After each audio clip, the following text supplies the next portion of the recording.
Morning, waking up. The sound of my alarm clock gently pulled me out of my dreams at 6:30 a.m. I opened my eyes and blinked a few times, adjusting to the soft morning light that was filtering through the curtains. It was a new day, and I felt ready to face whatever it had in store for me.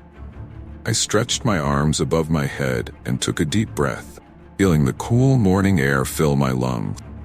The first thing I always do when I wake up is to sit up slowly and take a moment to gather my thought. Today, I reminded myself, was going to be productive.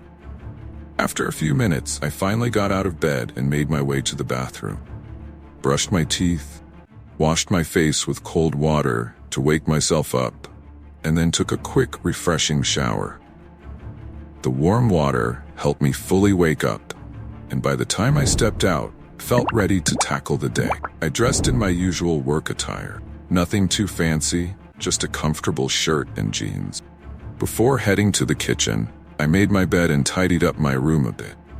I always find that starting the day with a clean and organized space puts me in a good mindset. Breakfast and preparation.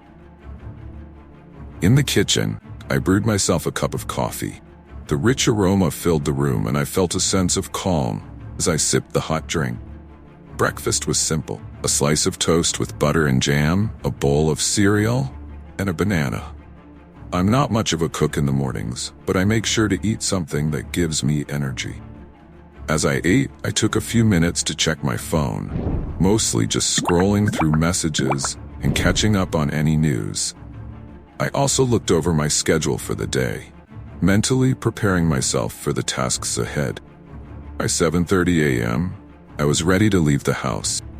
I grabbed my bag, made sure I had everything I needed, and headed out the door. The morning air was crisp, and the sun was just starting to rise, casting a golden glow over the neighborhood. Commuting to work, I walked to the bus stop, enjoying the quiet of the morning. The streets weren't too busy yet, and it gave me a chance to enjoy a few moments of peace before the day really got going.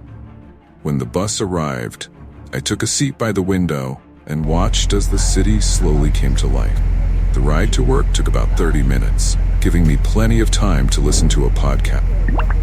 Today, I chose one on productivity tips, always trying to find new ways to make the most of my time. When I arrived at the office, it was just after 8 a.m. I greeted the security guard with a friendly nod as I entered the building. My office is on the 10th floor, and I always take the elevator up, using the few seconds of quiet to center myself before stepping into the hustle and bustle of the workday. At my desk, I started by reviewing my to-do list. I like to break my tasks down into manageable chunks, tackling the most important ones first. Today, I had a few deadlines to meet, so I knew it would be a busy day. I work as a graphic designer, so my mornings are usually spent in front of the computer, creating and refining design. It's work that requires focus and creativity, and I find that the morning hours are when I'm most productive. Lunch break. By the time noon rolled around, I was ready for a break. I decided to step out of the office for lunch, heading to a small cafe around the corner. It's one of my favorite spots, not too crowded, the cozy atmosphere that's perfect for unwinding. I ordered a simple sandwich and a cup of tea, finding a seat by the window where I could watch the people passing by. Taking this time for myself in the middle of the day helps me recharge, and I enjoy the little moments of solitude. As I ate, I thought about the work I still needed to do and planned out the rest of my afternoon. Once I finished my meal, I took a short walk around the block, enjoying the fresh air before heading back to the office. Afternoon, back to work. The afternoon was a continuation of the morning's focus. I spent most of the time working on a big project that had a tight deadline. There were a few meetings sprinkled in, but I tried to keep my head down and stay productive. Around 3 p.m., I took a short break to stretch my legs and grab a coffee from the break room. These small breaks are essential for me to stay focused throughout the day. I chatted briefly with a few colleagues, catching up on the latest office news before returning to my desk. The last couple of hours of the workday were intense, but I managed to complete everything I needed to. It's always a good feeling to check off the last item on my to-do list and know that I've accomplished what I set out to do. Evening, winding down. By 5 p.m., it was time to call it a day. I packed up my things, said goodbye to my coworkers, and made my way back home.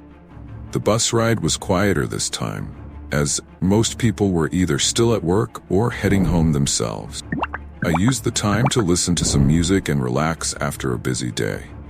Once I got home, I changed into more comfortable clothes and decided to go for a quick run in the park nearby. Running is something I do to clear my mind and stay active. And the park is always a great place to unwind. The sun was setting, painting the sky in shades of orange and pink, and the air was cool and refreshing. After my run, I returned home and took a quick shower before preparing dinner. I'm not a gourmet chef, but I enjoy cooking simple, healthy meals. Tonight, I made a stir-fry with chicken and vegetable, which is one of my go-to recipes. Night, relaxation, and reflection. With dinner out of the way, I spent the rest of the evening relaxed. I watched a couple of episodes of a show I'm currently into, just letting myself unwind and forget about the stresses of the day. Before bed, I always like to read a little. Tonight, I picked up a book I've been working through, something light and entertaining, perfect for winding down. By 10 p.m., I was ready to call it a night. I set my book aside, turned off the lights, and settled into bed. As I lay there, I took a moment to reflect on the day. It had been productive, and I felt good about the work I had done. I also thought about what tomorrow might bring, but didn't dwell on it too much.